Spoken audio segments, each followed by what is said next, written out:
Hi, this is Yolanda Van Veen, and next we're going to talk about how to grow the prayer plant, or maranta. It's a beautiful, beautiful plant from South America. So now, in order to figure out how to grow it, you need to know its natural conditions. Now, the prayer plant lives in dense tropical conditions. It likes lots of humidity, no direct sun. It's under the canopy of lots of other trees. So when you're growing it, if you live in a warm tropical location, you can grow it outside. If you live in any area that's really dry and not humid, or really cold winters, then I would grow it inside as a house plant. But it's still really easy to grow as long as you treat it like a carnivorous plant or any other plant that needs a lot of moisture. And yet it doesn't want to sit in water because sometimes it can rot out. But a terrarium is an easy answer.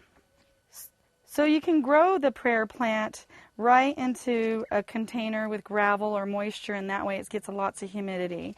Or you can actually take it out of the container it's in and put it right into a terrarium type situation.